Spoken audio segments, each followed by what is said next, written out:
It's time to get Tyler and Megan up for school. Neither Amy nor Paul have trouble with Tyler. They never have.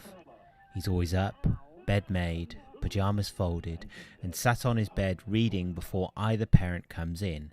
Both Paul and Amy find this unsettling. 0700. Paul/Amy enter Megan's bedroom with intent of getting her up for school.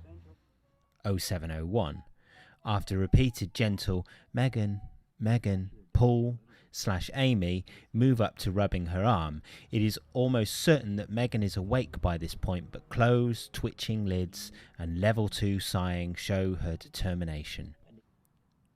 0703. Paul/Amy upgrade to DEFCON 2 by pulling the sheets clear of faux sleeping Megan. Megan continues with the closed, twitching lids, level 4 sighing, and a full body turn away from the applicable parent. 0707. Tyler has completed his morning wash cycle with exactly 2 minutes for each part. He has this calculated around his parents' probable move up to DEFCON 1. 0710. Sheets pulled away, missiles in the air, and troops rushing over various borders, Megan is pulled from her bed and walked across the landing to the bathroom.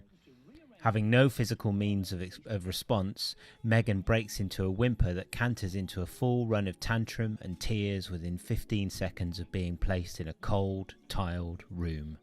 0711. Paul/Amy are running Megan through the wash cycle involving a little too much vigorous face rubbing and quite a bit of towel drying.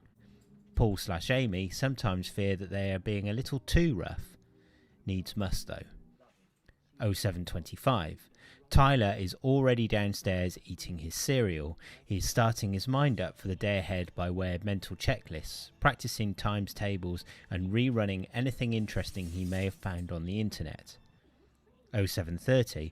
Megan makes it down the stairs under her own locomotion, wearing a face like a smacked ass but very much awake. We join Tyler on this timeline at 0731.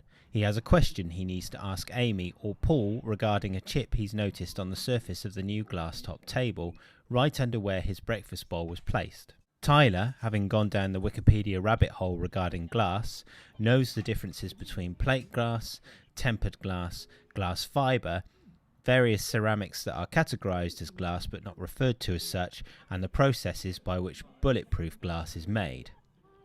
The table he's sitting at is made from common tempered glass. He knows what a chip of this nature can do, what it can represent to the future of the glass user's life. He has taken the unprecedented step of staying at the breakfast table. Tyler, his head lowered just a few centimetres from the surface, studies the chip, thinking hard. He's noticed that his mother appears to have a light bruise on the back of her hand and that her movement is suggestive of a recent fall. Her neck is stiff and her left shoulder is lowered. Upon arrival for breakfast, he'd noted that all of the chairs save one had been moved to the extremities of the kitchen. Tyler's side, from certain angles, is revealing handprints and a long arm print. The only way this particular marking could be produced would be from a sudden fall coupled with excessive sweat secretion. For the marks to be consistent, she would have to have climbed to the top of the table. Tyler looks up at the halogen spotlights. Getting close to those, plus the exertion of the climb, an indentation present on the only chair left at the table would suggest that she was wearing heels. Heels are tricky to stand in. Tyler knows this. He's tried.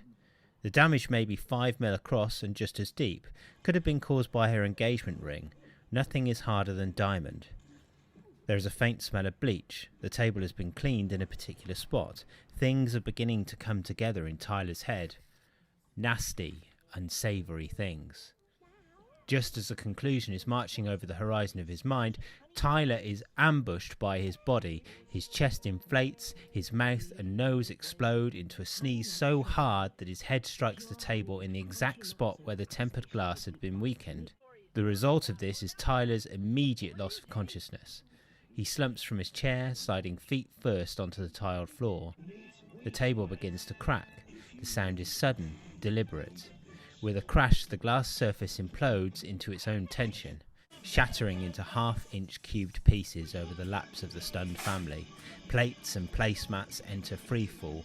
Amy shrieks. Paul cannot wipe a look of shock and guilt from his face. Tyler lies beneath a shining blanket of broken glass. Megan is present. She is calm.